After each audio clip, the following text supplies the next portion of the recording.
আর কিয়ামতের আলামতগুলোর মধ্যে অন্যতম হচ্ছে যে কিয়ামতের আগে আগে মানুষদেরকে অন্যায়ভাবে বেশি বেশি হত্যা করা হবে। হত্যা বেড়ে যাবে, হারাজ বেড়ে যাবে। নবীকে জিজ্ঞাসা করা হলো, হারাজ কি ইয়া রাসূলুল্লাহ? তিনি বলছেন, হারাজ হচ্ছে হত্যাকাণ্ড। শুধু একজন ব্যক্তি আরেকজনকে হত্যা করছে এমন নয়, গণহত্যা। গণহত্যা, এই গণহত্যাকে বলা হয় হারাজ। মেরাজের রাতে নবী করিম সাল্লাল্লাহু আলাইহি ওয়াসাল্লাম কিছু শাস্তি দেখে এসেছিলেন বারজাখের জীবনে। তিনি আসছেন, দেখছেন একজন ফেরেশতা যার মুখে হাসি নাই। কি নাই? তার নাম জিজ্ঞেস করা হলো, বলা হলো তার নাম হচ্ছে মালেক। কিনা? মালেক। সূরা যুখরুফের মধ্যে তার কথা আছে। জিবরাইল আলাইহিস সালামকে বলা হচ্ছে যে তার মুখে হাসি নাই কেন? তিনি বলছেন, আল্লাহ পাক মালেক নামক এই ফেরেশতাকে আমরা দোয়া করে আমরা যেন তার সাক্ষাৎ না পাই, জাহান্নামের প্রহরী হিসেবে সৃষ্টি করেছেন। যেদিন থেকে আল্লাহ পাক তাকে এই দায়িত্ব দিয়েছেন, তার মুখের হাসি চলে গেছে। কথা বুঝতে পারছেন? নবী সাল্লাল্লাহু আলাইহি ওয়াসাল্লাম জাহান্নাম দেখলেন, তাকে দেখানো হলো। তিনি দেখলেন সেখানে বেশিরভাগ অধিবাসী হচ্ছে নারী জাতি। কারা? নারী জাতি আমাদের ঘরে নাই। শেষ জামানায় মেয়েদের সংখ্যা বাড়বে, ছেলেদের সংখ্যা কমবে। মেয়েরা ছেলেদের পোশাক পরবে, ছেলেরা মেয়েদের পোশাক পরবে।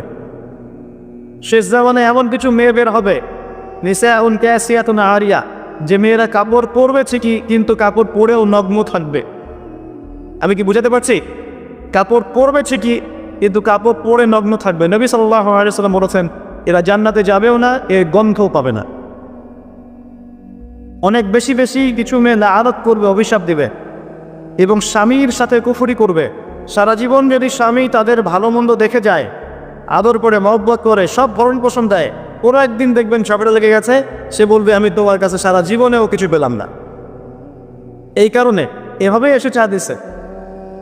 আরও কারণ হচ্ছে মাতন করা, কেউ মারা গেলে বুক চাপড়ানো, পিঠ চাপড়ানো, হাউতাস করা, মাতন করা, এটা একটা কারণ। আরেকটা কারণ লানত দেয়া, অভিশাপ দেয়া। তারা বেশি বেশি লানত এবং অভিশাপ দিয়ে থাকে। এই কিছু কারণে বেশি বেশি তারা জাহান্নামে যাবে। এই উম্মতের আল্লাহ পাক আমাদের মা বোনদেরকে হেফাজত করুন। আরেকটা কারণ হচ্ছে ফ্যামিলিস্ট রেভলিউশন, নারী আন্দোলন। ফ্যামিলিস্ট রেভলিউশনের কারণে মেয়েদেরকে আপনি আর ঘরে রাখতে পারবেন না। এরা আর ঘরে থাকবে না, মাথা ওয়াশ করে দিয়েছে। ঘরে থাকলে পিছিয়ে পড়ে। ঘরে কোন মেয়েরা থাকে? যে মেয়েরা পিছিয়ে পড়েছে ওরা ঘরে থাকে। যারা এগিয়ে গেছে ওরা লগ্ন হয়ে বাইরে বের হয়ে যাবে, বিভিন্ন সেক্টরে থাকবে, কিন্তু পর্দা মেনটেন করবে না।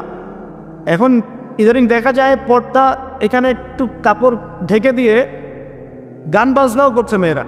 এটাকে জায়েজ করার বুদ্ধি পায় তারা চালাচ্ছে এবং মিডিয়া এমনভাবে তুলে ধরছে যে হিজাব পরেও গান গেয়ে সারা বিশ্ব মাতারেন যিনি। সুবহানাল্লাহ। এই যে কিয়ামতের আলামত, আর কি আলামত চাচ্ছেন? আর কিয়ামত যে কাছে, আর কোন আলামতের জন্য অপেক্ষা করছে? বোরখা পরে কেউ যদি র্যাপ সং করে, র্যাপ সং বোঝেন, করে সারা দুনিয়া মাথা, এটা জায়েজ হয়ে যাবে? এটা মিডিয়া প্রমোট দেখাচ্ছে মানুষকে, দেখো বোরখা পরে র্যাপ সং করছে। সব করা যায় বোরখা পরে। ফ্যামিলিস্ট রেভলিউশন সেই দর্শন যার ফলশ্রুতিতে আপনি মেয়েদেরকে আর ঘরে রাখতে পারবেন না এবং তারা তাদের পর্দা রক্ষা করবে না। ফ্রি মিক্সিং সেই আজাব, যার কারণে মেয়েরা এখন সতীত্ব রক্ষা করতে পারবে না। এবং পর্নোগ্রাফির সেই মাধ্যম, যার মধ্য দিয়ে দিন দিন ধর্ষণ বাড়ছে। এই বিষয়গুলো বোঝার চেষ্টা করেন। যত দিন যাবে অবস্থা আরও খারাপ হতে থাকবে এবং এগুলো আপনি আইন দিয়ে, প্রশাসন দিয়ে ঠেকাতে পারবেন না, ভিতরের নৈতিকতা পরিবর্তন না করতে পারলে। পর্ন সাইটগুলো বন্ধ করতে হবে আগে। হিজাব মুসলিম মেয়েদের বাধ্যতামূলক করে দিতে হবে। ফ্রি মিক্সিংটা বন্ধ করতে হবে। সমাজে জেনা থাকবে না ইনশাল্লাহ, ধর্ষণ হবে না ইনশাল্লাহ, ব্যভিচার হবে না ইনশাল্লাহ, পরকীয়া হবে না ইনশাল্লাহ। এরপরে বাইরের সব মিডিয়া বন্ধ করতে হবে যেগুলো পরকীয়া শিখায়। এরপরেও যদি কেউ মুসলিম ধর্ষণ করে ফেলে, তাহলে ওর জন্য আইনের সুশাসন নিশ্চিত করতে হবে। তখন দেখবেন কমে গেছে সব কিছু ইনশাল্লাহ। এত সহজে হবে না। হবে এদিকে আমি পর্ন চালু রাখবো, এদিকে ফ্রি মিক্সিংও চালু রাখবো, মিডিয়া দিয়ে মানুষকে উস্কেও দিব, যৌন শুশ্রুনিও দিব, এদিকে বিচারও হবে না। কীভাবে দর্শন ঠেকাবেন? দিন দিন দর্শন বাড়বে, জেনারা বিচার বাড়বে, পর্নোগ্রাফি বাড়বে। দেখবেন কয়েকদিন পর সমকামিতাও বাড়বে। মেয়েদের প্রতি আগ্রহ কমে যাবে, ছেলেদের প্রতি আগ্রহ জন্মাবে। এরও পরে দেখবেন, যেটা শুরু হয়েছে অলরেডি, আরও বাড়বে। আল্লাহু আ'লাম। বাচ্চাদেরকে দেখবেন ধর্ষণ করা হবে, মেয়ে বাচ্চাদেরকে। একটা পর্যায়ের পরে আরও একটা পর্যায়ে আসবে যে মানুষ গবাদি পশুর সাথে যৌন মিলন করবে। দেখে নিয়েন এগুলো এসেছে হাদিসের পাতায় পাতায়। এগুলোর কারণ আমরা নিজেরাই, যেটা বলছিলাম শাস্তি তিনি দেখে এসেছেন। এটা অন্য উম্মতের মেয়েদের কথা বলা হচ্ছে না, এখানে বোঝানো হচ্ছে মুহাম্মদ সাল্লাল্লাহু আলাইহি ওয়াসাল্লামের উম্মতের নারীদের সাথে এমন কিছু হবে যার ফলে তারা বেশি বেশি জাহান্নামে যাবে। আর আপনি ভাবেন, চিন্তা করেন যে এই উম্মতের নারীদের সাথে কি হয়েছে এমন যার ফলে তারা বেশি বেশি ভাবেন। তিনি দেখে এসেছেন শাস্তি, জাহান্নামে বেশি বেশি মানুষ যাচ্ছে যারা অহংকারী এবং উদ্ধত। যার মনের মধ্যে অহংকার আছে সে ব্যক্তি জান্নাতে যাবে না। যার মনের মধ্যে অহংকার আছে সে কখনো জান্নাতে যাবে না।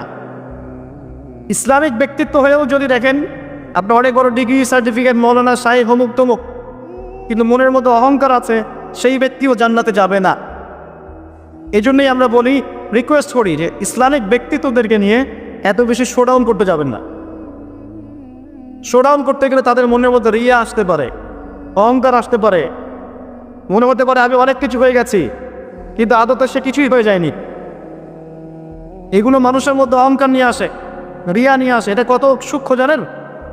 অন্ধকার রাত, তার মধ্যে কালো পাথর, এই কালো পাথরে কালো পিঁপড়া হেঁটে যাচ্ছে, আপনি কি তাকে দেখতে পারবেন? এই হচ্ছে রিয়া এবং অহংকারের এক্সাম্পল দিয়েছেন নবী সাল্লাল্লাহু আলাইহি ওয়াসাল্লাম। এগুলো বন্ধ করে দেন, আপনাদেরকে আল্লাহ বোঝার তৌফিক দান করবে। যুবকরা ভালো করে শোনেন, যুবতীরাও শোনেন। একটা চুলা দেখে এসেছেন নবী সাল্লাল্লাহু আলাইহি ওয়াসাল্লাম। চুলার নিচের দিকটা হচ্ছে প্রশস্ত আর মাথাটা চিকন, এমন শেপটা অনেকটা, আল্লাহ ভালো জানেন, আমি বোঝাচ্ছি, বোঝানোর জন্য বলছি। হয়তো এমন মাথাটা গোল, এটা এভাবে রাউন্ড করা। চুলা দেখে এসেছেন, ভিতরে কিছু মানুষ আছে, নিচে আগুন জ্বলছে। যখন নিচ থেকে আগুনের ফুলকে উঠছে দাউ দাউ করে, তখন মানুষগুলো নিচ থেকে উপরে উঠছে। আর যখন আগুনের তেজ কমে যাচ্ছে, মানুষগুলো নিচে নেমে যাচ্ছে। এভাবে শাস্তি চলছে। নবী সাল্লাল্লাহু আলাইহি ওয়াসাল্লাম জিজ্ঞাসা করলেন, এরা কারা? তাকে বলা হচ্ছে, এরা হচ্ছে আপনার উম্মতের সেই সব ব্যক্তি যারা জিনা করেছে। আমার কথা কি বুঝতে পারছেন? আপনার বান্ধবীর সাথে আপনি যা করছেন এটা জিনা। তার সাথে আপনি ফোনে কথা বলা থেকে শুরু করে রিক্সায় ঘোরা, কফি খাওয়া, অনলাইনে চ্যাটিং করা, ডেটিং করা, বিছানায় যাওয়া, যা করছেন সবই জিনা। শুধু ফিজিক্যাল সম্পর্কটাই জিনা নয়, তার আগে যতগুলো ধাপ পার করে আসছেন সেগুলো জিনা। আল্লাহ পাক বোঝার তৌফিক দান করুক। এবং মেয়েরাও যা করছে ছেলেদের সাথে, বয়ফ্রেন্ডের সাথে, সবই জিনা। চুলাটার কথা মনে রাখবেন। এবং আমরা মাঝে মাঝে এরকম জেনা দিবসও করছি, যখন মানুষ ইউনিভার্সাল জিনা করছে। যে পাপের কারণে 1 বছর বহিষ্কার করতে হয় মুসলিম সমাজ থেকে, 100 বেত্রাঘাত করতে হয়, সেটাকে আমরা নাম দিয়ে দিচ্ছি কাছে আসার গল্প। আল্লাহ পাক যেখানে বলছেন লা তাকরাবু জিনা, জিনার কাছেও যেও না। এই যে পানি খেয়েও না, এই পানিটা ধরতেও যেও না। কথা কি বুঝতে পারছি আমি? এই পানিটা খেয়েও না এমনটা বলা হয় নাই, এটা ধরতেও যেও না। আর আমরা ধরছি, বলছি এটাই কাছে আসার গল্প। একটা নাস্তিক, একটা মুরতাদ, এক ইসলামের দুশ্মন যদি কোরআনকে ছুঁড়ে ফেলে দেয়, এটা যত বড় অবমাননা, একজন মুসলিম হিসেবে আমি যে আয়াতগুলোকে মানছি তার চেয়ে বড় অবনয়। কথা কি বোঝা যায়? আসেন, এই শাস্তি দেখে আসলেন, তিনি আরো সামনে গিয়ে চললেন। তাকে দেখানো হচ্ছে এক শ্রেণীর মানুষ, জিহ্বাটা টানা হচ্ছে, আগুনের কেচি দিয়ে কেটে দেওয়া হচ্ছে, আবার টানা হচ্ছে, কেচি দিয়ে কেটে দেওয়া হচ্ছে। নবী জিজ্ঞাসা করলেন সাল্লাল্লাহু আলাইহি ওয়াসাল্লাম, কারা এরা? নবীজিকে বলা হচ্ছে আপনার উম্মতের সেই সব বক্তা, সেই সব ব্যক্তি যারা ছিল ওয়াইজ এবং বক্তা, নাউযুবিল্লাহি মিন যালিক, যারা কথা অনুযায়ী কাজ করতো না, মানুষকে বলতো, নিজেরা করতো না। আল্লাহর কসম, এই কথাটা এখন বলতেও আমার ভয় লাগছে। মানে এই চেয়ারগুলোতে যারা বসবে তাদের অবস্থা আরও বেশি খারাপ। কি বলবো আপনাকে, আর আমি কি বুঝাবো? আমরা নিজেরাই বিপদের মধ্যে আছি। আমি যতটুকু জানি, আমি মনে হয় তার 30-40% আপনাদেরকে বলতে পারি না। আর আমি যতটুকু বলি মনে হয় যে তার 50% করতে পারি না। সব মিলিয়ে ভয় লাগে, কি বলবো। এই জন্য অতটুকু বলতে চেষ্টা করি যেটা আমি করি, তার মধ্যে অনেক গ্যাপস থেকে যায়। আল্লাহ পাকের কাছে দোয়া করি আল্লাহ যেন মাফ করে দেন। খুব ডিফিকাল্ট। এটা হচ্ছে তাদের কথা যারা কোরআন সুন্নাহর জ্ঞান নিয়ে কথা বলছে। আর যাদের এসব জ্ঞানই নেই, জাহেল মূর্খ, এরা যখন জনগণকে নিয়ে কথা বলে তখন তাদের কি অবস্থা হতে পারে চিন্তা করেন। তিনি আরো সামনে এগিয়ে গেলেন, দেখলেন এক শ্রেণীর মানুষ শুয়ে আছে, মাথার সামনে কিছু ফেরেশতা, পাথর আছে হাতে, পাথর, মাথা ফাটিয়ে দেওয়া হচ্ছে, মাথা চূর্ণ বিচূর্ণ হয়ে যাচ্ছে, পাথরটা ছিটকে ধরে চলে যাচ্ছে, আবার পাথর নিয়ে আসা হচ্ছে, এই সময় মাথা আবার জোড়া লেগে যাচ্ছে, আবার মাথা ফাটিয়ে দেওয়া হচ্ছে। এরা কারা? নবী সাল্লাল্লাহু আলাইহি ওয়াসাল্লামকে বলা হলো এরা আপনার উম্মতের সেই সব ব্যক্তি যারা আজান শুনতো নামাজ না পড়ে ঘুমিয়ে থাকত। আছে আমাদের মধ্যে এমন ব্যক্তি?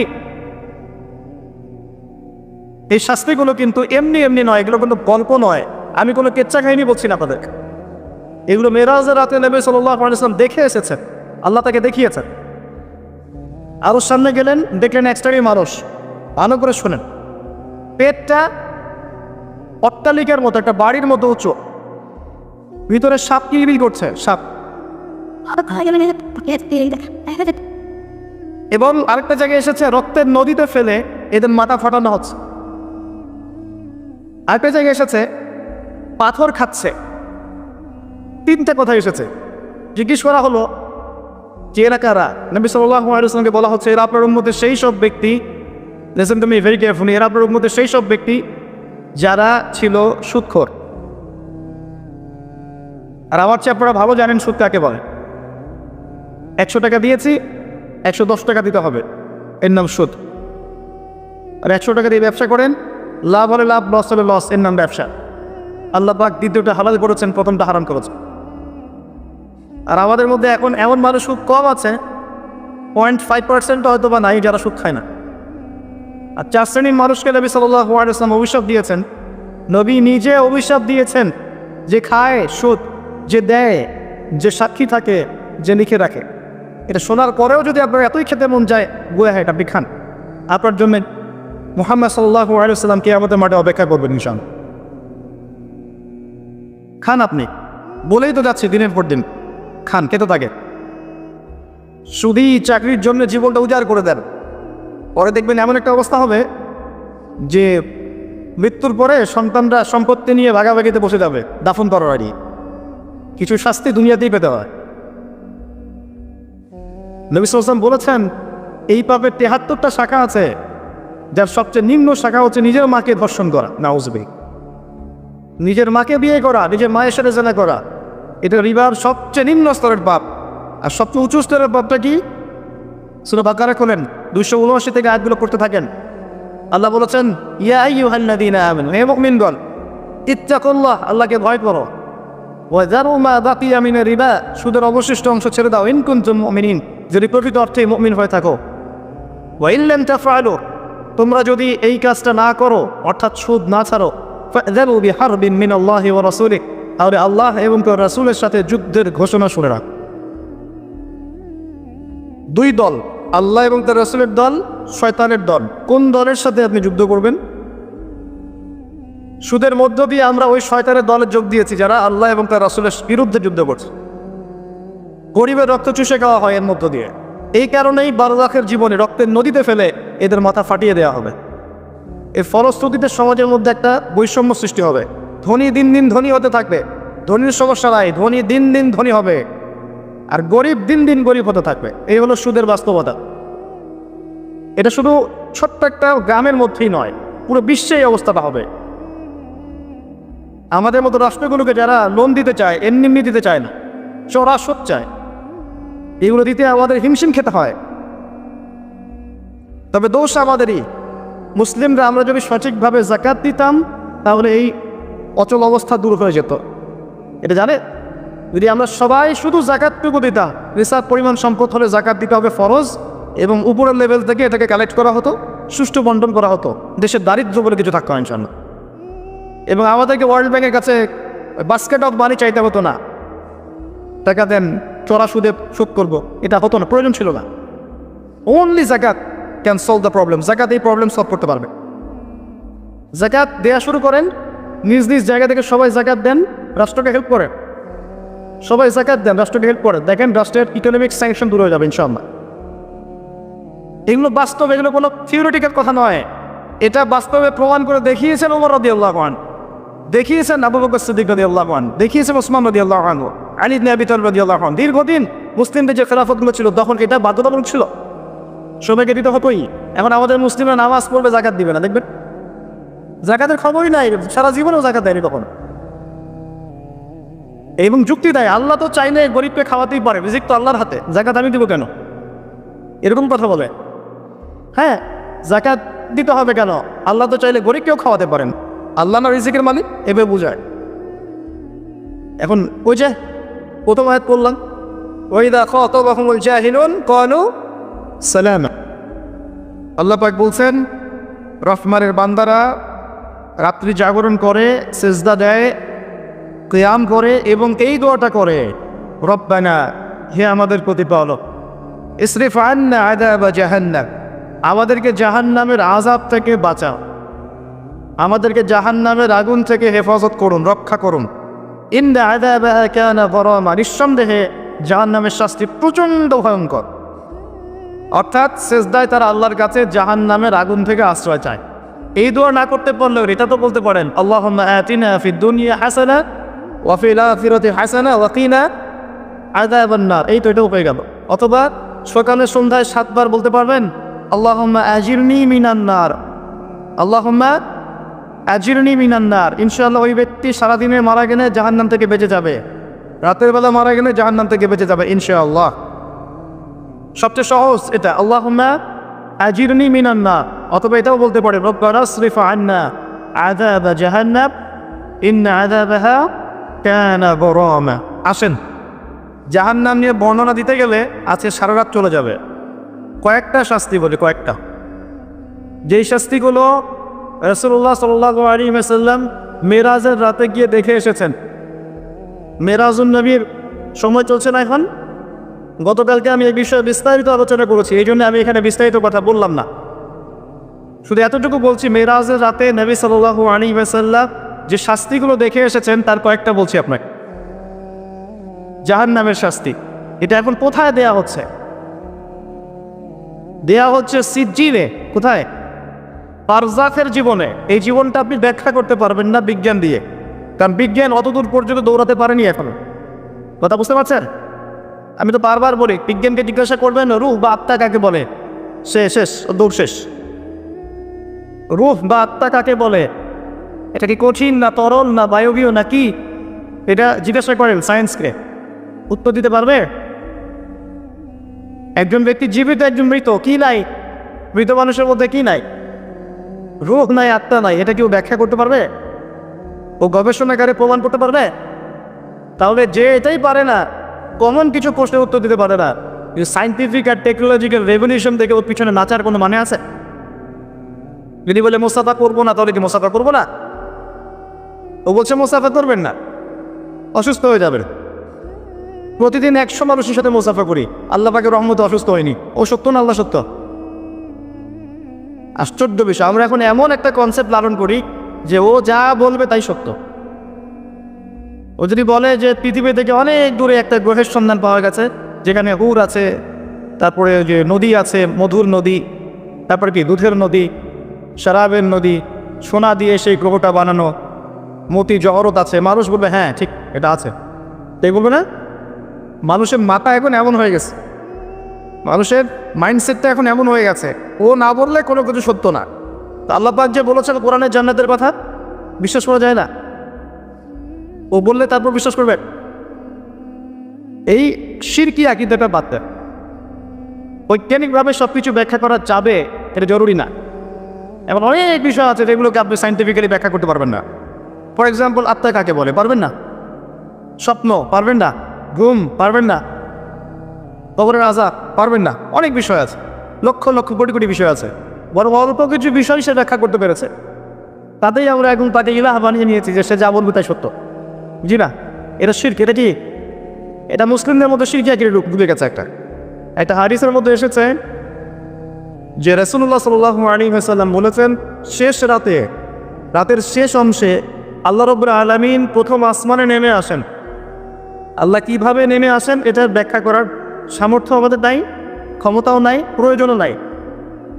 এটা আল্লাহর শান, আল্লাহ পাক যেভাবে সেভাবেই নেমে এসে আল্লাহ পাক বলেন শেষ রাতে, কে আছো, কে আছো আমার কাছে কিছু চাইবে আমি তোমাকে দিব, কে আছো আমাকে ডাকবে আমি তোমার ডাকে সাড়া দিব, কে আছো আমার কাছে ইস্তেগফার করবে আমি তোমাকে মাফ করে দিব। ফজর পর্যন্ত আল্লাহ পাক এভাবেই বলতে থাকেন। আর আমরা ওই সময় কি করি ভাই?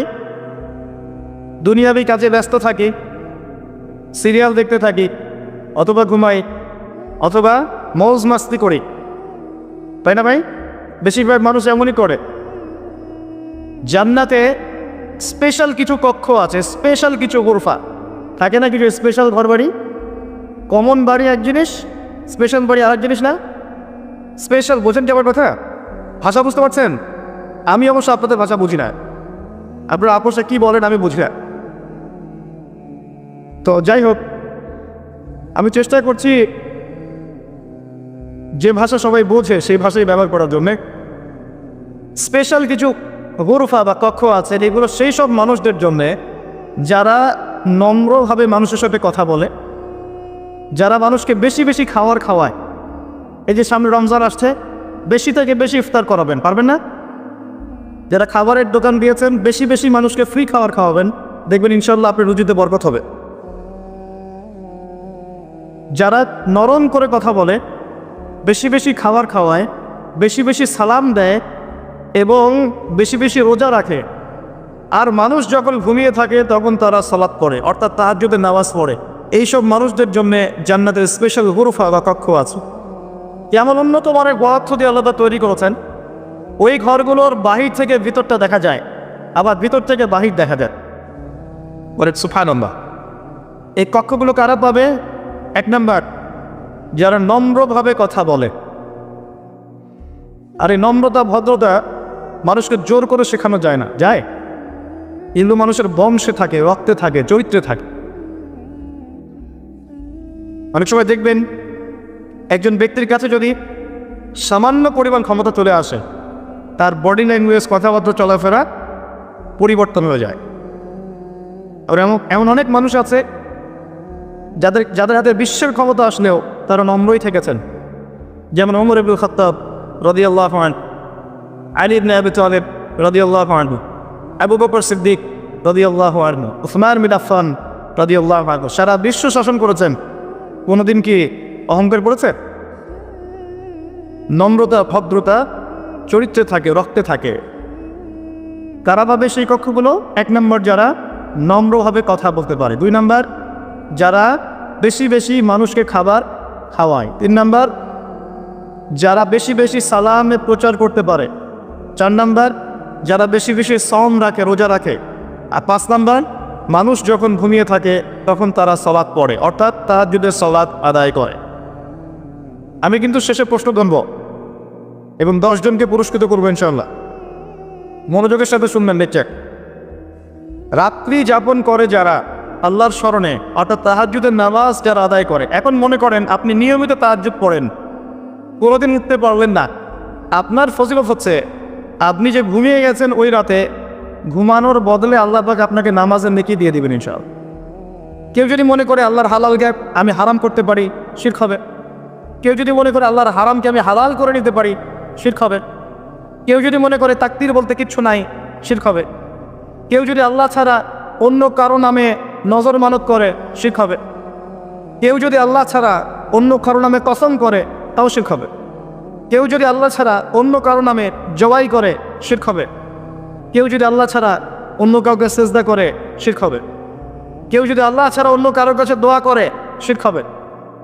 কেউ যদি তাবিজ, কবজ, বালা, রিং, আংটি মাদুলিতে ঢুকায় আর আকীদা পোষণ করে এর মধ্য দিয়ে আমার রোগ ভালো হয়ে যাবে, শিরক হবে। কেউ যদি বলে ডাক্তারটা ভালো ছিল তাই আমার মা বেঁচে গেছে, শিরক হবে। কেউ যদি বলে জাহাজের ক্যাপ্টেন খুব ভালো ছিল, না হলে জাহাজটা ডুবে যেত, শিরক হবে। অগণিত অসংখ্য ক্ষেত্র আছে যেখানে শিরক হতে পারে, কথায়, কাজে এবং চিন্তায়। আপনাকে জানতে হলে পড়তে হবে কিতাবুত তাওহীদ। কোন বই? কিনেন, পড়েন, এটা বললে অনেক সময় যাবে।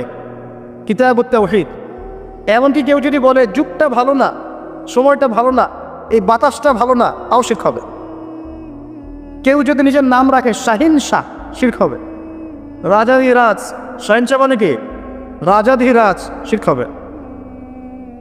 আল্লাহ পাকের যতগুলো হালাল আছে এগুলোকে কেউ যদি হারাম করে দেয়, আল্লাহ পাকের যত হারাম আছে এগুলোকে যদি হালাল করে নেয়, তবু শিরক হবে। অনেক ক্ষেত্র আছে, কিতাব ও তাওহীদ পড়েন। আল্লাহ পাক আপনাদেরকে শিরক থেকে বাঁচিয়ে রাখুন, আমিন। মনে রাখবেন, যার আমল নামায় শিরক থাকবে সে জান্নাতে যাবে না। পুদি আলামত, এটা হয়ে গেছে লিখিত। যার আমল নামায় শিরক থাকবে সে জান্নাতে যাবে না। আমল নামায় শিরক থাকলে তার আমল নামাকে ধ্বংস করে দেওয়া হবে। লাইন আশরাকতা লা ইয়াহবাতান্না আমালুক, আল্লাহ পাক বলছে সূরা জুমারের মধ্যে। এই উম্মতের বেশিরভাগ মানুষ শিরকের কারণে জাহান্নামে যাবে, প্রতি 1999 জন। কিন্তু সুসংবাদ হচ্ছে এই, যে ব্যক্তি শিরক করবে না, যে ব্যক্তি শিরক করবে না, তার অনেক বড় বড় গুনাহ থাকলেও আল্লাহ তাআলা সব মাফ করতে পারেন ইনশাআল্লাহ। আল্লাহ তাআলা হাদিসে কুদসিতে বলেছেন, হে আদম সন্তান, তুমি আমার সামনে আসমান এবং জমিন সমান পাপ নিয়েও যদি আসো, কিন্তু আমার সাথে শিরক করো নাই, আমি আল্লাহ তোমার সামনে আসমান জমিন সমান ক্ষমা নিয়ে হাজির হব। মিরাজের রাতে নবী সাল্লাল্লাহু আলাইহি ওয়াসাল্লামের সাথে আল্লাহ পাকের যে কয়েকটা কথা হয়েছে, তার মধ্যে একটা হচ্ছে এরকম যে আল্লাহ পাক 3টা হাদিয়া দিয়েছেন। কয়টা হাদিয়া? একটা হচ্ছে 50 ওয়াক্ত নামাজ, যেটাকে কমিয়ে 5 ওয়াক্ত আনা হয়েছে, কিন্তু 5 ওয়াক্ত করলে 50 ওয়াক্তের নেকি পাবেন। এই উম্মতের যে কোনো ভালো কাজকে 10 দিয়ে গুণ করে দেওয়া হবে। এটা 1 নাম্বার। 2 নাম্বার হচ্ছে সূরা বাকারার শেষের 3টা আয়াত। কয়টা আয়াত? শেষের 3 আয়াত। এবং 3, এ নবী, আপনার উম্মতের কেউ যদি শিরক না করে, ইনশাআল্লাহ আমি তার সমস্ত গুনাহ মাফ করতে পারি। আল্লাহ পাক বলে সবাইকে শিরক থেকে বাঁচিয়ে রাখুন, আমিন। ওয়ালা ইয়াকতুলুনা আন-নাফস আল্লাতী হারামাল্লাহু ইল্লা বিল হক। রহমানের বান্দাদের অন্যতম বৈশিষ্ট্য হচ্ছে তারা মানুষকে অন্যায়ভাবে হত্যা করে না, ইল্লা বিল হক। যখন হত্যার হক থাকবে তখন আলাদা বিষয়। ইসলামে যেমন কেউ যদি মুরতাদ হয়ে যায় তখন তার মৃত্যুদণ্ড দেওয়া যায়, এবং এর মধ্যে সব মিলিয়ে 10,000 মানুষও মারা যায় না। আমার কথা কি বুঝতে পারছেন? সব মিলিয়ে, শত্রু মিত্র সব মিলিয়ে 10,000 মানুষও মারা যায় নাই। হিস্ট্রি ঘেটে দেখার, শুধু ফার্স্ট ওয়ার্ল্ড ওয়ারেই এরা কয়েক কোটি মানুষকে হত্যা করেছে। তারপরে এরাই মুসলিমদেরকে বলবে মুসলিমরা জঙ্গি, মুসলিমরা সন্ত্রাসী, আর আমরা এগুলো গিলবো, হজম করব। ইসলাম কখনো অন্যায়ভাবে মানুষকে হত্যা করা শেখায়? ইসলাম তখন এটাও শিখিয়েছে জোর করে কাউকে মুসলিম বানাতে হবে। একজন মানুষ ইসলাম কবুল করবে না, তাকে কি জোর করে কবুল করানো যাবে? জায়েজ আছে? কোনো আলেম বলেছে জায়েজ আছে? আল্লাহ নিজে বলছেন রহমানের বান্দা হতে হলে অন্যায়ভাবে কাউকে হত্যা করা যাবে না। সব সমস্যা ইসলামের সাথে, আর আমরা এগুলো হজম করি আর গিলি, কারণ আমরাও টেবিল উল্টাতে পারছি না। পড়াশোনা করেন, জ্ঞান অর্জন করেন, দেখবে পৃথিবীতে একমাত্র শান্তি মানবতা রিলিজনের নাম কি? কোনো সন্দেহ আছে? কোনো সন্দেহ নাই। আল্লাহ পাক আমাদেরকে প্রকৃত মুসলিম হওয়ার তৌফিক দান করুন। যদি আপনি জিনা ছাড়তে পারেন, দলিল নেবেন। 3 জন ব্যক্তি পাহাড়ের গুহায় আটকে পড়েছে, এটা কোনো গল্প না, বনু ইসরাইলের যুগের ঘটনা। পাহাড়ের মুখের মধ্যে পাথর এসে আটকে গেছে। আপনারা বুঝবেন সিচুয়েশন কেমন হতে পারে। পাথর আসফারের বুদ্ধি নাই, নিশ্চিত মৃত্যু। 3 জন বলছে এখন কিচ্ছু করার নাই, আমাদের নেক আমলের ওসিলা দিয়ে দোয়া করো। ঠিক আছে, একজন নেক আমলের ওসিলা দিচ্ছেন। আল্লাহ, আমার পিতামাতা ছিল, আমি ওই যে পশুপাতি চড়াতাম, বাসায় ফিরতাম, নিজে দুধ খেতাম না, সন্তানকে খাওয়াতাম না, আগে আমার মাকে খাওয়াতাম। একদিন এসে দেখি আমার মা ঘুমিয়ে গেছে, আমার সন্তানরা ক্ষুধার জ্বালায় কান্নাকাটি করছে, কিন্তু আমি তারপরেও আমার সন্তানদেরকে খাওয়ালাম না, আমার মাকে না খাওয়ানো পর্যন্ত। আল্লাহ, এই আমলটা যদি তোমার কাছে ভালো লাগে, আজকে পাথরটা সরিয়ে দাও। পাথরটা সরে গেল, কিন্তু বের হওয়ার জন্য যথেষ্ট নয়। আরেকজন ব্যক্তি বলছে, আল্লাহ, আমার একজন দাস ছিল, আমার কাছে কাজ করত, 1 মাসে পারিশ্রমিক বাকি ছিল, সে না নিয়ে চলে যায়। আমি সেই পারিশ্রমিক দিয়ে গবাদি পশু কিনি, 3 দিন সেটা বাড়তে থাকে, এরপর যে অনেকগুলো গবাদি পশু হয়। অনেক দিন পর সেই ব্যক্তি ফিরে এসে বলে, আমার পারিশ্রমিক দাও। আমি বলি, সবগুলো গরু ছাগলই তোমার। সে বলে, আমার সাথে কি মশকরা করছো? আমি বলি, না, মশকরা করছি না, সবই তোমার, তোমার টাকা দিয়ে কিনেছিলাম, আজকে এতগুলো হয়েছে, সব নিয়ে যাও। সে সব নিয়ে যায়। আল্লাহ, এই কাজ যদি তোমার জন্য করে থাকি, এই দরজা খুলে দাও, এই মুখটা খুলে দাও। পাথর সরে যায়, বের হওয়ার জন্য এনাফ নয়।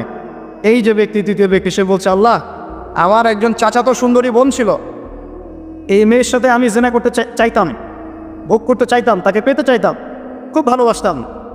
সে আমাকে বলল 100 স্বর্ণ মুদ্রা দিলে আমি রাজি।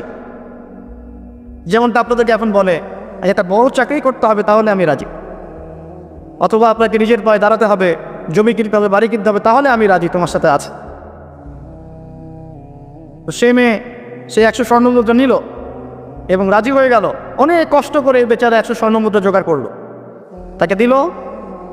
এই কাজ করতে যাবে, সে তার বোনের 2 পায়ের মাঝখানে বসেছে। এমন সময় সেই মেয়ে বলছে, হে আল্লাহর বান্দা, আল্লাহকে ভয় করো। সেই যুবক ওই অবস্থা থেকে ফিরে চলে গেল, 100 স্বর্ণ মুদ্রাও নেয় নাই। তখন সে বলছে, আল্লাহ, এই কাজ যদি তোমার সন্তুষ্টির জন্য করে থাকি, আজকে এই বিপদ থেকে আমাদেরকে বাঁচাও। পাহাড়ের গুহার মুখ থেকে পাথরটা সরে গেল। আমি আপনাকে বুঝাতে পারিনি হাদিসটা। যদি আপনি জিনা ছাড়তে পারেন, আল্লাহ পাক আপনার দোয়া এমনভাবে কবুল করবেন ইনশাআল্লাহ যে আপনাকে আল্লাহ সাক্ষাৎ মৌতের হাত থেকে বাঁচাতে পারেন। এটা হচ্ছে রহমানের বান্দাদের অন্যতম বৈশিষ্ট্য। ওয়ালা ইয়াজনুন ওয়ালা ইয়াফআল যালিকা ইয়ালকা আসাবা। কিন্তু কেউ যদি এই কাজ করে, তাকে জাহান্নামের অতল তলে নিক্ষেপ করা হবে। শুধু তাই নয়, আল্লাহ বলেন, ইউদাআফ লাহুল আযাবু ইয়াওমাল কিয়ামাহ ওয়া ইয়াখলুদ ফীহি মুহানা। কিয়ামতের মাঠে এই শাস্তিকে ডাবল বাড়িয়ে দেওয়া হবে। নাউযুবিল্লাহ। শাস্তি তো আমি আপনাকে কয়টা বললাম, গোশত খাওয়া আর এই চুলার শাস্তি, ওইটাই সে মহানা। বুঝতে পারছেন? এই যে চুলা দেখে এসেছেন নবী সাল্লাল্লাহু আলাইহি ওয়াসাল্লাম জাহান্নামের ভিতরে, এই হলো মহানা। ওয়া ইয়াখলুদ ফীহি মুহানা। তবে আল্লাহ পাক সুসংবাদ দিয়েছেন। তারপরে আয়াতে আল্লাহ পাক বলছেন, ইল্লা মান তাবা। কিন্তু যারা তওবা করবে, কিন্তু যারা তওবা করবে, ওয়া আমানা, এবং ঈমান নিয়ে আসবে, ওয়া আমিলা আমালান সালিহান, ঈমান আনার পরে সৎ আমল করতে থাকবে, উলাইকা ইউবাদদিলুল্লাহু সাইয়্যাতিহিম হাসানাত। এইসব মানুষদের জন্য আমি সমস্ত গুনাহগুলোকে নেকি দিয়ে পরিবর্তন করে দেব ইনশাআল্লাহ। জিনা করত, পাপ করত, শিরক করেছে, ইত্যাদি ইত্যাদি, তওবা করে ফিরে আসলো, ঈমান আনলো, এবার বেশি বেশি নেক আমল করা শুরু করলো, ইনশাআল্লাহ তাআলা আল্লাহ পাক তাদের সমস্ত গুনাহকে নেকি দিয়ে পরিবর্তন করে দেবেন ইনশাআল্লাহ। আমরা এটা চাই না? এটা আল্লাহ পাক আমাদেরকে করার তৌফিক দান করো। ওয়ামান তাবা ওয়া আমিলা সালিহান ফাইন্নাহু ইয়াতুবু ইলাল্লাহি মাতাবা। আল্লাহ পাক তারপর বলছেন, ওয়াল্লাযীনা লা ইয়াশহাদুনা যুর। রহমানের বান্দারা মিথ্যা সাক্ষ্য দেয় না, যেটা দেয়া এখন আমাদের সুন্নত হয়ে গেছে, তাই না? মিথ্যা সাক্ষ্য দেয়া আমাদের সুন্নত হয়ে গেছে। যারা মিথ্যা সাক্ষ্য দেয় না, ওয়াল্লাযীনা লা ইয়াশহাদুনা যুর ওয়া ইযা মাররু বিল্লাগwi মাররু কিরামা। আর অহেতুক কথা এবং কাজের পাশ দিয়ে তারা গেলে সসম্মানে চলে যায়, ওগুলোতে লিপ্ত হয়। কথা বুঝতে পারছেন না? অহেতুক কথা, বেহুদা বেফাস কথাবার্তা এবং কাজ, এগুলোতে তারা জড়ায় না, তারা নিজেদের সম্মান নিয়ে সেখান থেকে চলে যায়। মাররু কিরামা বলা হয়েছে, সসম্মানে প্রস্থান করে। ইযা মাররু বিল্লাগwi, যে লাগউর ব্যাখ্যাটা শুনতে হবে আপনাকে। এই যে আমরা অনেক সময় কিছু কনসার্ট করি, এটা অহেতুক কথা কাজ। চায়ের দোকানে বসে অযথাই গীবত পিটাই, অহেতুক কথা কাজ। ছেলে পেলে দেখবেন গোল হয়ে এক জায়গায় বসে আছে, মোবাইল ফোন লুডো খেলছে, অহেতুক কথা কাজ। সারা রাত ধরে আপনি অহেতুক পর্নোগ্রাফি দেখছেন, অহেতুক। মহিলাদেরকে বসিয়ে দেন, আর বসে গীবত তহমত করতে করতে শেষ। চায়ের দোকানে বসেছেন, অন্য জায়গায় বসেছেন, বাজারে বিশ্ব অর্থনীতি রাজনীতি আলাপ করতে করতে শেষ। যার কোনো জ্ঞানই নাই আপনার, আপনি বুঝেনই না, কিন্তু আলাপ করতে শেষ। আপনাদের কথায় কিছু কি বেঁচে যায় না আসলে। অহেতুক কথা এবং কাজের বিষয়গুলো থেকে দেখলে রহমানের বান্দারা সসম্মানে পাশ কাটিয়ে চলে যায়, সম্মান নিয়ে চলে যায়, ওখানে লিপ্ত হয় না ইনশাআল্লাহ। শয়তান 3টা ধোঁকা দিবে, কয়টা ধোঁকা? আদনাবাদ। শয়তান 3টা ধোঁকা দিবে, এটা সবাইকে দেয়, আপনাকেও দিবে। 1 নম্বর ধোঁকা, বৈজ্ঞানিক পদ্ধতি পড়েছি, হুজুরের কাছে পড়েছি, হ্যাঁ, তারাবির নামাজের আগে পরে পড়েছি, রমজানে পড়েছি, আমার জানার দরকার নেই, অনেক জানি। এটা শয়তানের একটা ধোঁকা। ভালো করে পড়াশোনা করলে বুঝবেন যে আপনি কিছু জানেন না এখনো। দ্বিতীয় ধোঁকা হচ্ছে, আপনাকে শয়তান ধোঁকা দিবে, আমার অনেক বয়স হয়ে গেছে, আমি আর পারবো না। এ ধোঁকা দেয় নাই ভাই? আমার অনেক বয়স হয়ে গেছে, আমি আর পারবো না, আমার জিহ্বায় আসে না। জিহ্বায় না আসলেও পড়তে হবে, তাহলে আপনি ডাবল নেকি পাবেন ইনশাআল্লাহ। জিহ্বায় না আসলেও যারা পড়ে, ওই আতাউ ফিহি হাদিসে আসছে, মানে আটকে যায়, তারপরেও বহু আলাইহি শাক্কুন, এটা তার উপর কঠিন হয়, তারপরেও সে চেষ্টা করে, ফেলে হয়ে জোরান, তার জন্য ডাবল পুরস্কার, ডাবল নেকি হবে ইনশাআল্লাহ। আরেকটা শয়তান ধোকা দিবে, এটা তোমাদেরকে দিবে, ইয়াংদেরকে। সেটা হলো অনেক সময় পড়ে আছে, এত তাড়াহুড়ার কিছু নাই, পরে শিখে নিব। এই ধোকা দেয় নাই? এই ধোকা দিয়ে দিই তো বয়স হয়ে গেল 25-30, এখনো 30টা কোরআনের আয়াত তুমি বলতে পারছো না। 30টা কোরআনের আয়াত যদি তুমি জানো না, এটা তো ওই ধোকারই ফসল। তোমার আব্বা আম্মাকে আগে ধোকা দিয়েছে শয়তান, যে বাচ্চাটাকে আগে বড় করি, স্কুল কলেজ বিশ্ববিদ্যালয়টা শেষ হোক, তারপরে দেখা যাবে। ওই করতে করতে ছেলের বয়স হয়ে গেছে 25-30, এখনও ওজুন মাসআলা জানে না, নামাজের মাসআলাগুলো জানে না, ফরজ ওয়াজিব সুন্নাত মুস্তাহাব বোঝে না, আর ইসলামের গভীর জ্ঞান তো অনেক দূরের কথা। কোরআন হাদিস আকীদা উসুল ফিকহ এগুলো তো অনেক পরের কথা। এখন সে দিন শেখার জন্য একটাই মাধ্যম সামনে পায়, ফেসবুক ইউটিউব, ফেসবুক ইউটিউব, বাস দ্যাটস অল। আর ফেসবুক ইউটিউব মানে কি? ঢুকবে, দেখবে অমুক যা বললো তমুকের বিরুদ্ধে, আর তমুক যা বললো অমুকের বিরুদ্ধে, এই দেখ। এখানে শেখার তো তেমন কিছু নাই, আপনি তো এখানে সমালোচনা শিখবেন খালি। এখানে শিখবেন কীভাবে ওয়াজ মাহফিলে উঠে কাউকে তুচ্ছ তাচ্ছিল্য করতে হয়।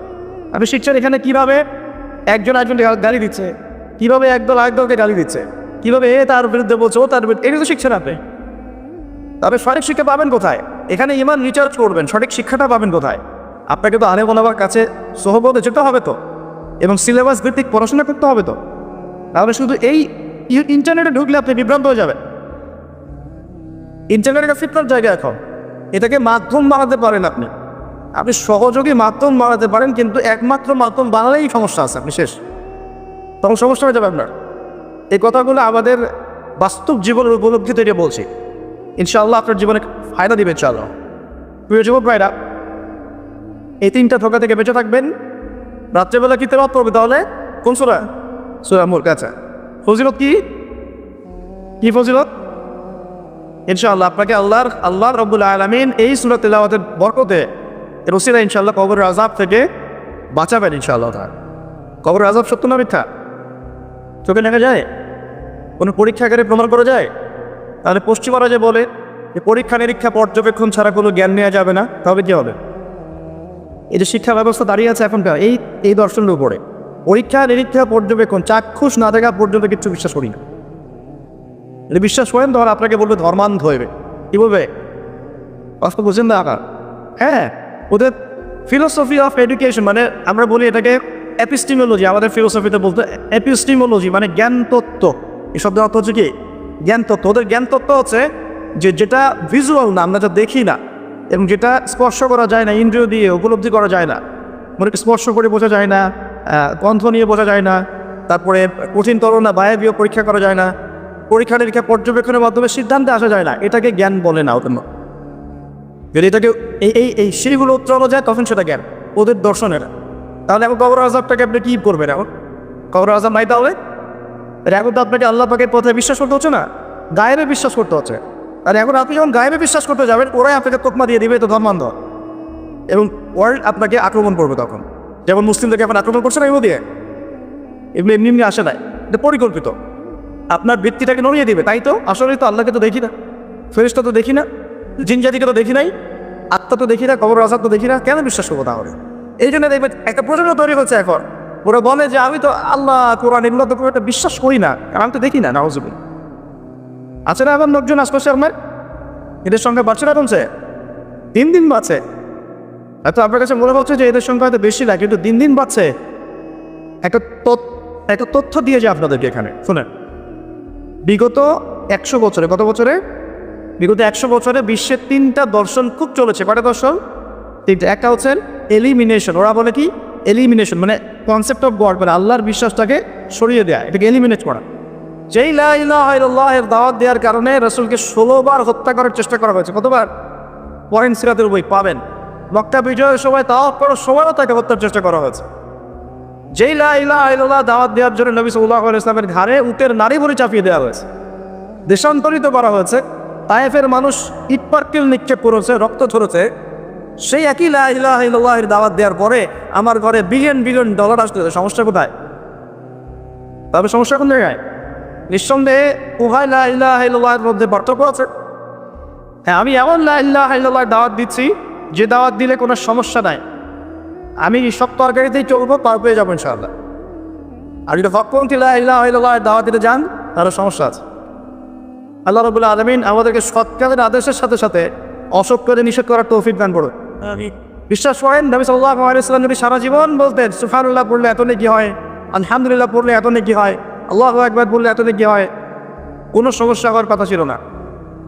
নবী সাল্লাল্লাহু আলাইহি ওয়াসাল্লামকে প্রস্তাব দেওয়া হচ্ছে তুমি যে আল্লাহর ইবাদত করো সেই আল্লাহর ইবাদত আমরা করব, পাশাপাশি আমরা আমাদের লাত ওজ্জা মানাতেরও ইবাদত করব। হবে কি? নবী সাল্লাল্লাহু আলাইহি ওয়াসাল্লাম বলছেন জি না, হবে না। কুলু লা ইলাহা ইল্লাল্লাহ তুফলিহুন, লা ইলাহা ইল্লাল্লাহ বলে সমস্ত বাতিল ইলাহকে অ্যাভয়েড করতে হবে, এলিমিনেট করতে হবে, তারপর হবে মুসলিম। এখন আপনি 5 ওয়াক্ত নামাজও পড়বেন মাশাআল্লাহ, এদিকে সুদও খাবেন, আপনি রমজান মাসে সাওমও রাখবেন মাশাআল্লাহ, আপনি খুশিও নেবেন, আপনি এদিকে দান সৎকারও করবেন, আবার যাকাতও দিবেন না, এদিকে মাশাআল্লাহ আপনি তাহাজ্জুদ পড়বেন, পর্দা মানবেন না, হ্যাঁ, এদিকে আপনি তাসবিহ তাহলিল করছেন, হজ উমরা করছেন বছর বছর, এদিকে দুর্নীতিও করবেন, অন্যের সঙ্গ আত্মসাৎও করবেন। এই লা ইলাহা ইল্লাল্লাহ আল্লাহর রাসূল শেখান না, শিখাইছেন না। উদখুলু ফিস সিলমি কাফা মানে কি? তোমরা পরিপূর্ণরূপে ইসলামে কি করো? প্রবেশ করো। এখন ইসলামে পরিপূর্ণ প্রবেশ মানে কি?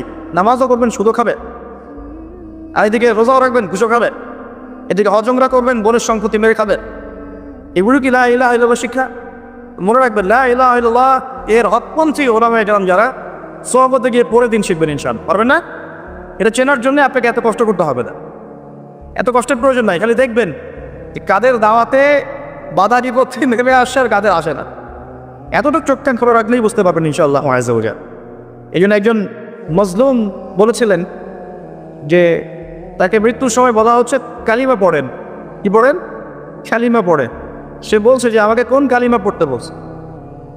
যে কালিমা তোমরা পড়ছো সেই কালিমা পড়ার পর তোমাদের রুটি রুজির ব্যবস্থা হচ্ছে, আর আমি যে কালিমাটা পড়েছি এই কালিমার জন্য তুমি এসেছো আমার বলে আজকে ফাঁসির কাষ্ট জমা। এর হচ্ছে অবস্থা। প্রিয় ভাইরা, দুনিয়ার জীবনটা চূড়ান্ত নয়, এখানে সফল হতে হলে একটা আয়াতেই যথেষ্ট আপনার জন্য। আজকে রাসূল যা দিয়েছেন নিয়ে নেন, যা দেন নাই ছেড়ে দেন, যা নিষেধ করেছেন ছেড়ে দেন, ব্যাস। আর কিচ্ছু করতে হবে। ঘুমানো থেকে শুরু করেছি আপনার জন্য, আমি একটু গুছিয়ে দিব আপনাকে সারাদিন, তারপর শেষ করে দিব সব। এবার আপনি ডান পাশে কাজ হচ্ছেন হয়ে বলবেন আল্লাহুম্মা বিইসমিকা আমুতু ওয়া আহইয়া। তার আগে যদি সম্ভব হয় 33 বার সুবহানাল্লাহ, 33 বার আলহামদুলিল্লাহ, 34 বার আল্লাহু আকবার পড়ে আপনি ঘুমিয়ে যাবেন। এখন যদি আপনি 6 ঘন্টা বা 8 ঘন্টা ঘুমিয়ে থাকেন, প্রত্যেক সেকেন্ডে আপনি নেকি পাবেন ইনশাআল্লাহ। কেন নেকি পাবেন? কারণ আপনি আপনার আদর্শগত ঘুমান নাই, আপনি রাসূলুল্লাহ সাল্লাল্লাহু আলাইহি ওয়াসাল্লামের আদর্শ মতো ঘুমিয়েছেন, মুহাম্মদ রাসূলুল্লাহর উপর আমল করেছেন। মুহাম্মদ রাসূলুল্লাহ মানে কি?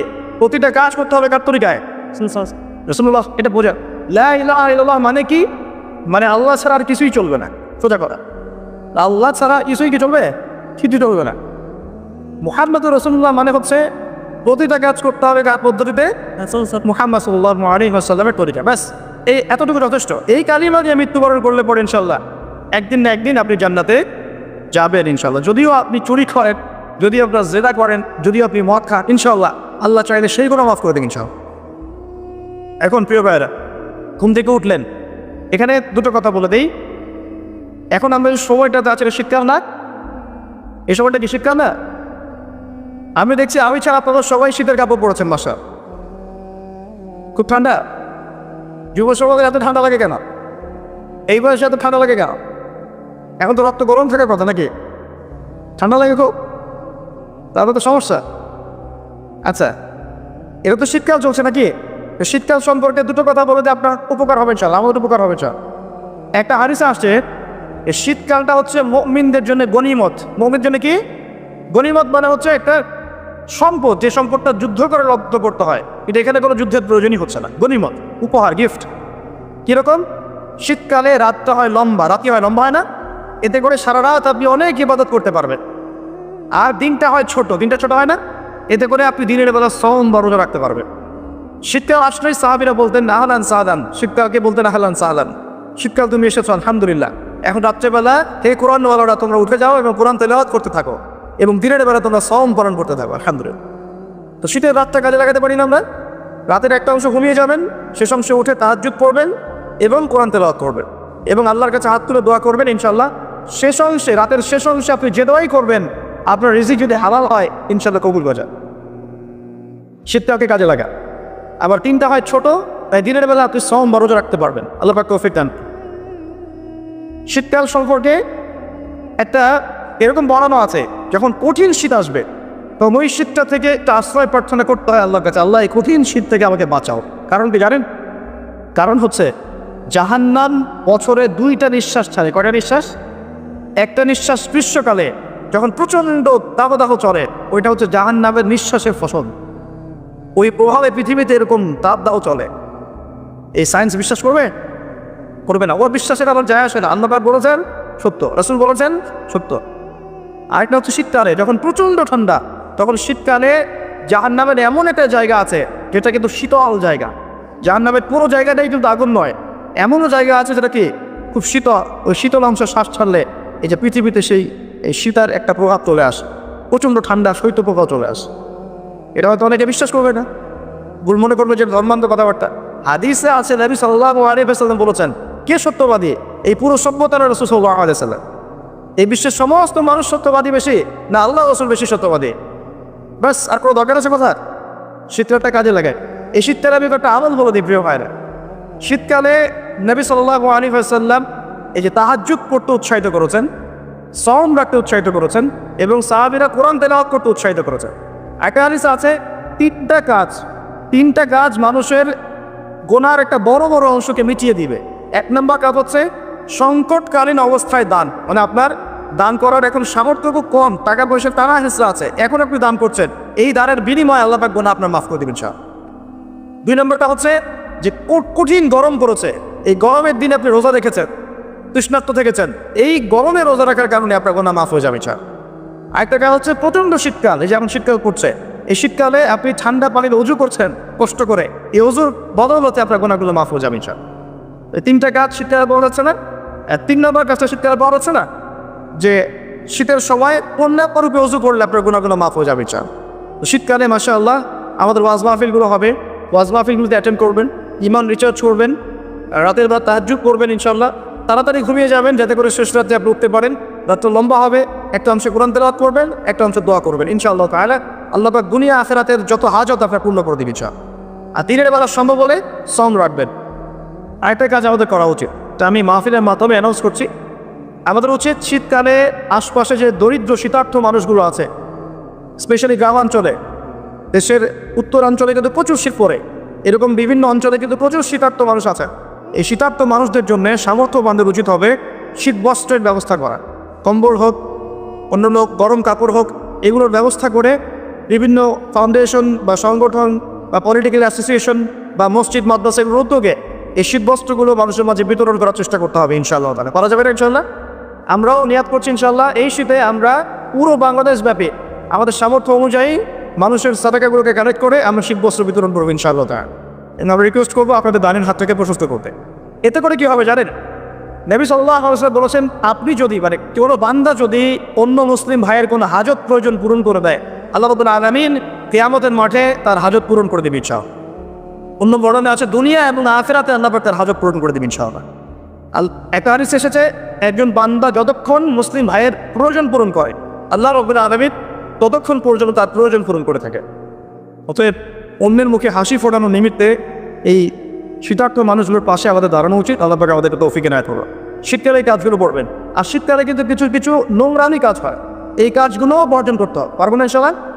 1 নম্বর নোংরামিটা হচ্ছে শীতকালে দেখবেন এমন কিছু অনুষ্ঠানের আয়োজন করা হয় যেগুলোতে অপসংস্কৃতির বাদ্যযন্ত্র বাজতে থাকে। স্পেশালি দেখবেন গ্রামে গঞ্জে কিছু কিছু পিকনিক আয়োজন করে, এগুলোতে দেখবেন এমন গান বাজনা বাজায়, ডিজে গান বাজায় যে মানুষের সারা রাত একদম আরাম হয়ে গেছে, হয় না? তো এরকম হয়।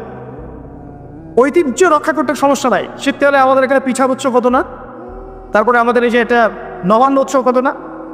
একটা দেশীয় লোকজ ঐতিহ্য থাকে, সেগুলো পালন করতে সমস্যা নেই যতক্ষণ পর্যন্ত সেগুলোর মধ্যে কোনো শেখ বেদাত বা হারাম না ঢুকছে, এগুলো পালন করতে সমস্যা নেই। কিন্তু আপনি পিকনিক করবেন, এখানে ডান্স মিউজিক প্লে করবেন, ডিজে বাজাবেন, মানুষের ঘুম নষ্ট করবেন, হারাম করবেন, এটা কি ইসলাম জায়েজ করেছে নাকি?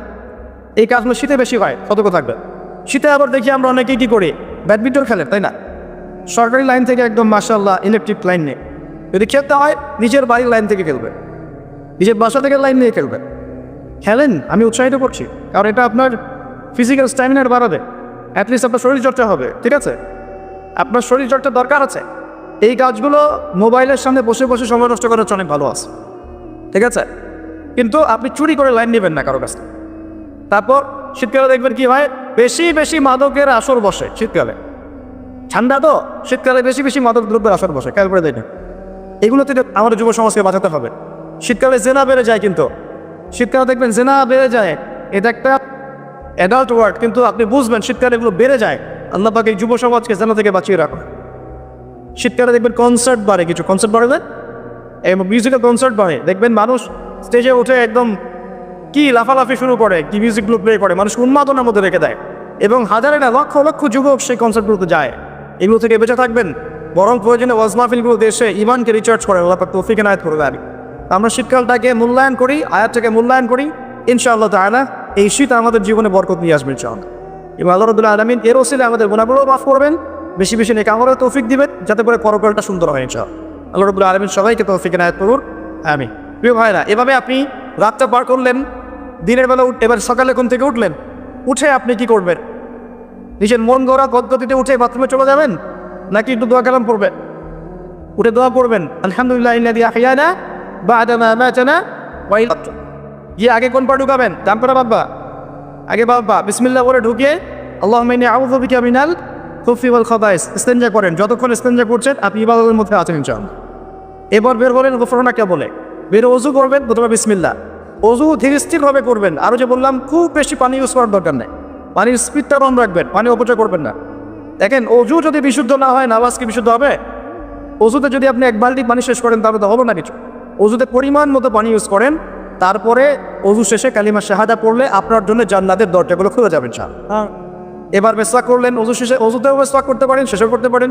এবার আপনি পায়ে হেঁটে হেঁটে নামাজে যাচ্ছেন, নামাজে যাওয়ার সময় বাসা থেকে বের হবেন, এমনি বের হবেন না দোয়া করবেন? কোন দোয়া পড়বেন? বিসমিল্লাহি তাওয়াক্কালতু আলাল্লাহি ওয়া লা হাওলা ওয়া লা কুওয়াতা ইল্লা বিল্লাহ। ব্যাস, বের হওয়ার সাথে সাথেই একজন ফেরেশতা আপনার সাথে চলে আসবে ইনশাআল্লাহ, শয়তান দূরে চলে যাবে। এবার পায়ে হেঁটে হেঁটে আপনি মসজিদ যাচ্ছেন, প্রত্যেক পদক্ষেপে হাঁটছেন, একটা করে পা ফেলছেন, একটা গুনাহ মাফ, একটা করে পা ফেলছেন, একটা নেকি লেখা হচ্ছে। আর কি চাই বলেন? আল্লাহ পাক রহমত দিচ্ছেন, মর্যাদা বাড়াচ্ছেন। এইসব একটা দোয়া পড়তে পারেন, আমি শিখিয়ে দিই। এই দোয়াগুলো সব হিসনুল মুসলিম বইয়ের মধ্যে আছে। প্রিয় ভাই, সবগুলো দোয়া মুখস্থ করে ফেলেন। সারা জীবনে কত কিছু মুখস্থ করলে, আমি ফখর করছি না, কিন্তু আমি বিশ্বাস করেন এই মুহূর্তে যদি বাংলাদেশের সব দোয়াগুলো না থাকে, মুখস্থ একটা পুরা হিসনুল মুসলিম লিখে দিতে পারবেন ইনশাআল্লাহ। পুরা বইটা মুখস্থ করে ফেলবেন ইনশাআল্লাহ, পারা যাবে না? যদি ইসলাম তো এমনই, পৃথিবীতে যদি কোনো কোরআনের কপিস এখন না থাকে, এরকম কপিস, এরকম লক্ষ লক্ষ হাফেজ, কোটি কোটি হাফেজে কোরআন আছেন, আগামীকাল হওয়ার আগেই, সূর্য ওঠার আগে কোরআন লেখা শেষ হয়ে যাবে, হবে না? মুখস্থ করে ফেলবেন, সব কিছু অ্যাপসে নির্ভর হবেন না, বইয়ে নির্ভর হবেন না, নিজের জেহেনে নিয়ে নেবেন ইনশাআল্লাহ। এরপরে আপনি চলার পথে পড়বেন আল্লাহুম্মা ইজআল ফি কলবি নূরা ওয়া ফি লিসানি নূরা ওয়া ফি সামঈ নূরা ওয়া ফি বাসারি নূরা ওয়া আন ইয়ামিনি নূরা ওয়া আন শিমালি নূরা ওয়া মিন ফাওকি নূরা ওয়া মিন তাহতি নূরা আল্লাহুম্মা ইজআল ফি নাফসি নূরা। এই দোয়াটা পড়তে পারেন। এতে করে আল্লাহ পাক আপনাকে নূর দিবে। কি দিবে? নূর বা আলো দিবে ইনশাআল্লাহ। এই নূর আপনার জীবনেও লাগবে, কবরেও লাগবে ইনশাআল্লাহ। যে আমাদেরকে দুনিয়ার জীবনটা দেওয়া হয়েছে পরীক্ষা করার জন্য। আমরা শিখেছি এরপরে আমাদের জন্য চিরস্থায়ী জীবন আসছে, এই জীবনটা শেষ নয়, মৌত সব কিছু শেষ নয়। আমরা এটাও জেনেছি যে এই 3টা 5টা 8টা প্রশ্নের উত্তর আপনাকে আমাদের সবাইকে ফেস করতে হবে, কেউ বাদ যাবে না। একদম ইসরায়েলের প্রেসিডেন্ট থেকে শুরু করে আপনি আমি পর্যন্ত, ওই বিশ্ব নেতা থেকে শুরু করে আপনি আমি পর্যন্ত, এই বিশ্বের প্রত্যেক নেতা, প্রত্যেক কর্মী, প্রত্যেক ধর্ম নেতা, প্রত্যেক বিশ্ব নেতা, প্রত্যেক পলিটিক্যাল নেতা, প্রত্যেক হিউম্যান বিং, অর্থনৈতিক নেতা, সামাজিক নেতা, হুএভার হি ইজ, সে যেই হোক না কেন, তাকে এই 8টা প্রশ্ন ফেস করতেই হবে, যেই হোক না কেন। আল্লাহ কাউকে দেখে বাজ বিচার করবেন না। এবার আসেন কিভাবে সম্ভব এগুলো উত্তরে যাওয়া। 1 নম্বরে আসে, যদি আপনি আমি শিরক না করি, শোনেন আমার কথা, আপনি আমি যদি শিরক না করি তাহলে মান রব্বকে উত্তর দিতে পারবেন ইনশাআল্লাহ। শিরক কি, কেন, কত প্রকার শেখার জন্য একটা বইয়ের নাম বলে দিচ্ছি, কিতাবুত তাওহীদ। এই বইয়ের অনেক প্রকাশনা সংস্থা থেকে ছাপানো হয়েছে এবং ব্যাখ্যা করা হয়েছে। কিতাবুত তাওহীদ অনলাইনে খুঁজবেন, অফলাইনে কিনবেন। আমি রিকোয়েস্ট করবো সবার বাসায় একটা করে লাইব্রেরি করবেন, পারবেন না? প্রত্যেকের বাসায় একটা করে লাইব্রেরি করবেন, পার্সোনাল লাইব্রেরি।